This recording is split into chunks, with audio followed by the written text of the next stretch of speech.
Welcome back to Sunrise Daily. Well, we do have Senator Lado, Yakubu Lado, the PDP governorship candidate, but we're expecting Dr. Rada. He hasn't joined us as of yet. He was spoken to, expected him to be on this morning, but at the moment, he is not on cue.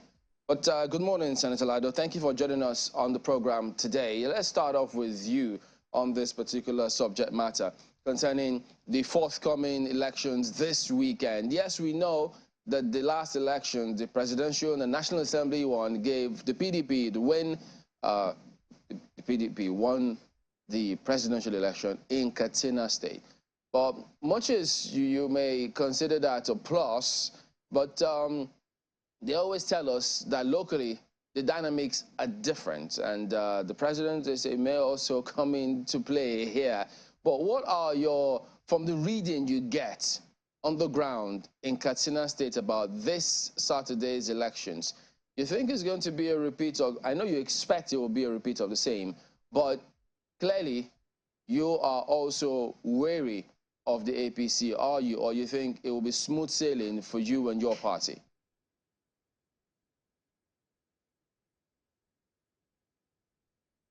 Looks as though it's okay. Can you hear me, Senator Lado? Go ahead. Yeah. Good morning. Yeah, I did ask you about this Saturday's elections. Are you wary of the APC, or you think you have absolutely nothing to worry about for this Saturday's elections? Well, let me say to you that I'm fully prepared and I'm very comfortable that I'm going to win the election. What inspires your confidence? Because I know I'm very accepted to my people. I've campaigned all over the 34 local government. I've seen how accepted I was. And even though we face some challenges of intimidation and harassment by the government, particularly the intimidation even started by my humble self, because as I'm talking to you, my security has been withdrawn. I don't know what happened, no answer yet. By who? By the Inspector General of Police. He's withdrawn your security detail? When did this happen? It happened over 2 weeks ago. Did you reach out to him to confirm that it was indeed him who ordered the withdrawal? We talk, we make a press conference, we make the world know, thinking that they look at the weeks on my life, but there was no response up to this moment as I'm talking to you. And with all that, that doesn't scare me. If the thing that would make me scared not to campaign, I went ahead. And as I'm talking to you, I'm staying without a security. What about state security? If the police is not there with you, I thought that state security are also usually attached. Yes, I have some details from the SSS.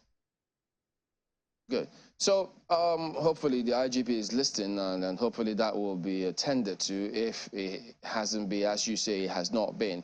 But could you give us at least some insight? Why do you think, what tilted the elections in favor of your party for the presidential elections? Because our party is very popular. The APC has done nothing virtually, but that there's everything in the state. If you can see that we are facing a series of crises, particularly as regards to the security of our dear people. People have been killed on a daily basis. People have been kidnapped, molested, and the civil servants are facing a series of intimidations and harassment. As I'm talking to you now, so many civil servants have been sacked. Government has given directives, you must vote APC or otherwise at the expense of your work. The same with traditional rulers, that if for any reason you didn't vote APC, is also you are going to be dethroned. How did you do you have that? State. Is that documented or through a third party? How you got the information? Civil servant has been given a sack letter. Some has been transferred so many places that they have no option than to resign. They cannot go and do the job. So this is what is happening. It's no longer a hearsay or an allegation. It's the facts I'm telling you. Yeah, but the ballots are supposed to be open, secret ballots. I mean, how are they able to know who voted who in what area? There is a video clip going on, even by my local government council chairman, telling people that this is a directive from the state governor that every civil servant must support, and when you vote, you must show it open. Your master at the service has to record, yes, this staff has voted APC, otherwise at the expense of your work. The clip is over on the air. I wonder you didn't come across it. Is it in Hausa or is it in English language? In Hausa. Okay. That is clearly against the law. Clearly, and we'll expect that if INEC is listening, if INEC has seen it. You know, what is happening really in Katsina is something else, because they are trying to enslave us, which we are calling on our people to resist. All this harassment and intimidation will not make us weak or feel fierce or give them chance to win us. We are very confident that we are going to defeat them. But I hope your supporters will not interpret that call for them to be violent, because it has to be peaceful conduct of elections. Our people are very law-abiding citizens, and we are always calling on them to remain calm and focused and make sure that victory emerged. What do you think, because you have said that your party is very popular and that you have been able to campaign across almost all of Katsina, if not the whole of the entire state. What do you think has been the major failing of the APC in Katsina that has now given you an edge over the party? There is a lot, because the APC government virtually has done nothing. Rather, they bastardized all the development done by the PDP government. PDP has really done a lot. There was no sector that you cannot see a development of the PDP government when we are on power. But unfortunately, when this government come on board, they bastardized everything. If you look at the insecurity aspect, our people are being killed on daily. I think the connection, it's a bit wonky. Yeah, so we'll correct that and sort that out. Hopefully he joins us sooner rather than later. So, well, clearly, one thing that he did say there is that his security details has been withdrawn by the IGP on the orders of the IGP. He said about 2 weeks ago, they've held press conferences, they've gotten to try to get across to the IGP's office, and nothing. So if the IGP is listening, did that come from your office, IGP? Well, everyone is listening to this, so you need to speak up on that matter, because it will come across as though the office of the IGP is doing something untoward. And then the part where he says that persons or the states or agents of the state, and asking people when you vote, you must show it. That is against the law, clearly. And you know, but let me just highlight this. You remember the day we had the verdict, and then we were talking when we saw the president vote? After the president voted, and he lifted his ballot. So that's why when we say some of these things, there's a reason why we say some of these things. Now, people would have seen that and think that that is the right thing to do. So they will take a cue from that. And that's why they will tell persons, and he says it in Hausa language, when you vote, you must show it.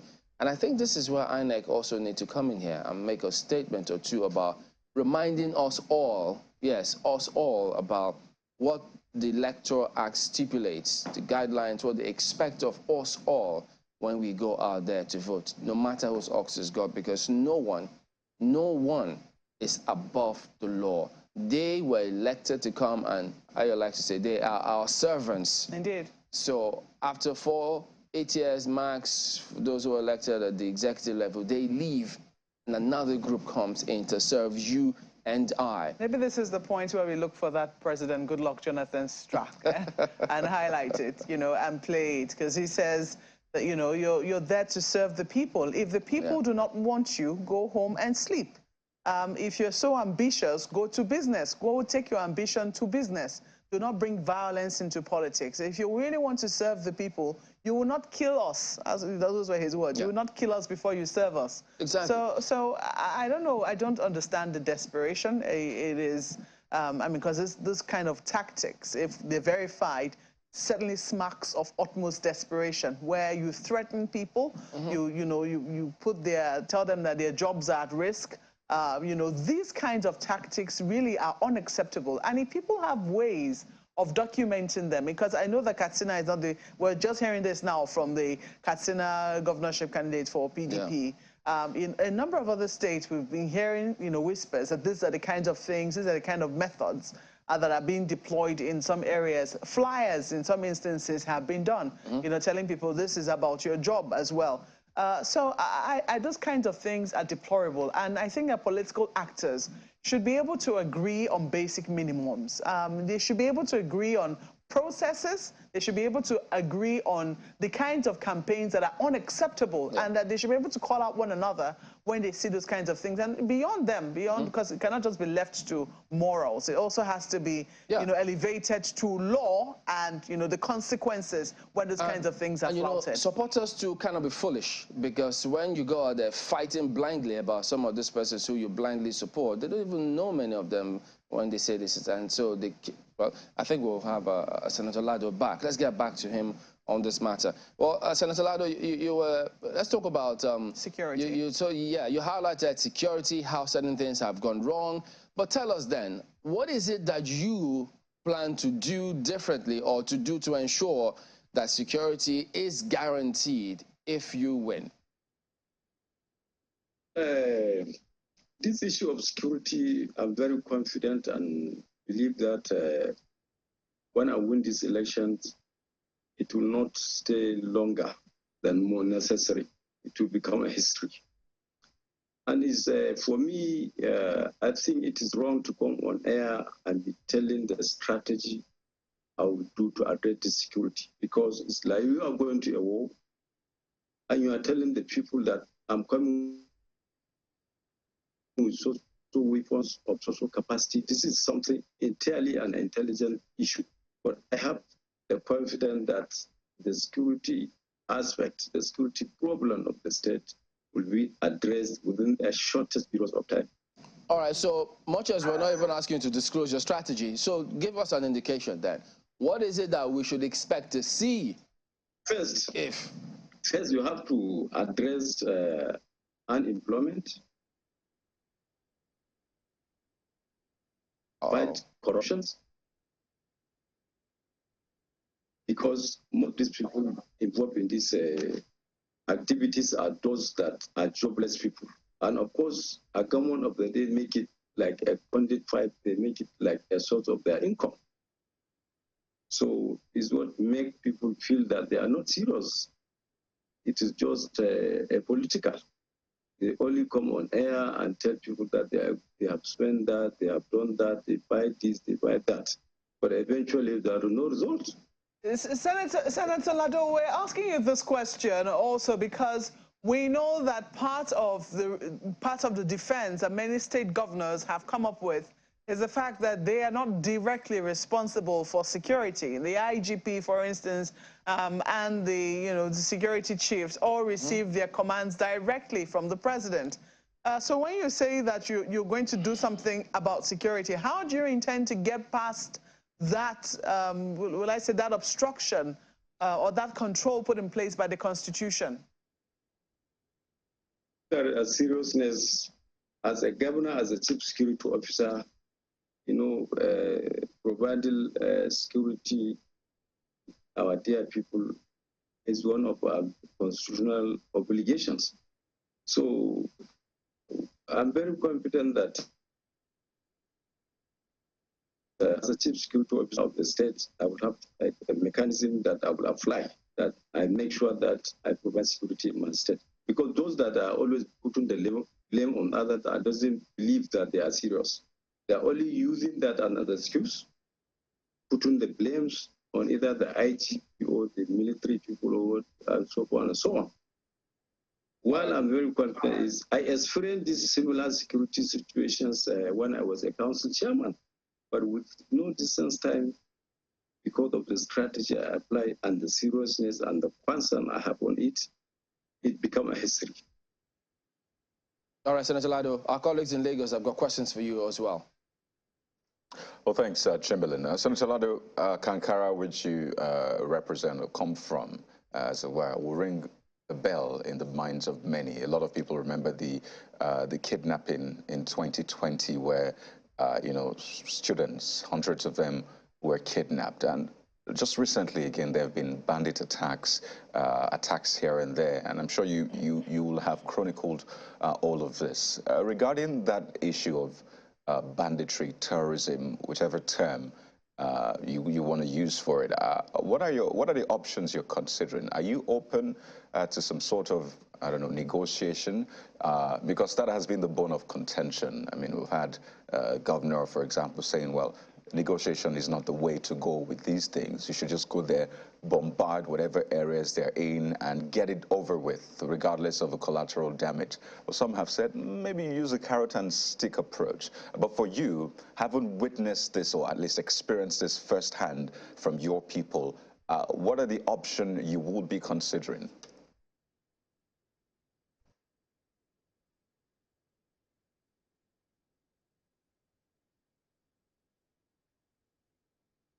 I'm not sure I can hear you, Senator Lado. Can you hear me well? Oh, yes, I can hear you now. Just go ahead. Yes. So when I come on board, part of my strategy is that first, of course, I will give them a warning that everybody, they should either surrender or they should leave the state. Otherwise, I'll go on them without fear of people. And those that are willing to come back to negotiations, of course, will offer that amnesty. If they are not ready for that, then we fight them square and make sure that we push them out.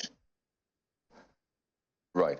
I'd like to step back a bit and talk about the politics of it all. You have a history running for office. This is not your first time, clearly. You are in the CPC. President Buhari had run in the CPC, got 12 million votes at that time. So you have a history, interestingly, with this current government at the national level, at least, with President Buhari belonging to the same party. And I wonder how that dynamic is playing out up until this point. Yes, you're in the PDP, but you have a president who is from Katsina State, who, I mean, still wields some sort of influence, I imagine. Do you think that negatively affects your chance? Because there's been that cult following of President Buhari, evident by the votes he's been carrying around ever since. So does that negatively affect your candidacy, seeing that, I mean, the president, his party, the APC, has a dog in this race as well, who they will be supporting fully? Well, that doesn't mean it's politics. I was in CPC with President Buhari, but we have an internal crisis. It is after, I think, the National Assembly elections. My name was removed from the court. Otherwise, I believe by now I could have done with the government issue. So, because of that internal wranglings, that's the thing what made me back to the PDP. And I believe I'm very popular. And I believe my people lost me because they believe I'm going to deliver a very better and quality leadership for them. That's why most of them are admiring to test my leadership. So it doesn't mean because President Buhari is from the state. Even look at the recent elections of the presidential election that took place, with all the gang up and whatever the inducement and so on, we were able to defeat them. So I'm very confident from March 18, we'll plat them down. Particularly, is your influence able to withstand that of President Buhari and the APC, seen as, I mean, he has that following, or is perceived to have that cult following? Can you really withstand the following or the support which President Buhari has enjoyed, except you're saying that he doesn't have support in the state anymore? That Buhari, I didn't get you well. My question is if you can actually withstand the support, that cult following in quote, which President Buhari has in the state, particularly seeing that consistently he's been voted for in previous elections, even when he didn't win. So I want to know if you're able to withstand that support which the people have for President Buhari, except you're saying that people don't support him in the state as much anymore. Of course, yes. I know I'm very, very popular also. And the President Buhari is from Katsina State, I'm also from Katsina State. He is looking for the president, I'm looking for a governorship. So as people believe in him, there is also people that believe in me. And the President Buhari issues, it has taken by events. All right. Well, the connection has been a bit tricky, but we have to wind down now, Senator Lado. I just wanted to quickly speak to this. You've been accused of diverting party funds up to the tune of 1 billion naira, and said that that's why the party didn't perform as well as it ought to have performed. They thought the margin was going to be more. It said that party agents across the local governments and the wards had not been paid their transport allowances and other logistics. Is that true? You know, those is just a mere allegation, because which money are they talking about? I don't know any money that they are talking about. So it's those people that were asked before and now has moved to the APC. Those are the people working for APC. So they can say all sorts kind of things. The thing they can use that to divert our attention towards this 18th March election. And we are very focused. That doesn't concern us at all. All right. Well, the coming days will clearly tell, but we'll have to thank you so much, Senator Yakubu Lado, the PDP governorship candidate in Katsina State. Just to mention that we did invite and we expected the representative of the APC, the governorship candidate, to be on the program as well, but clearly it's a no-show. But I'd like to thank you so much, Senator Lado, once again for your time. Thank you. Well, we'll go to break now. When we return, we'll still have more for you as we count down to Saturday's governorship and state assembly elections. Stay with us.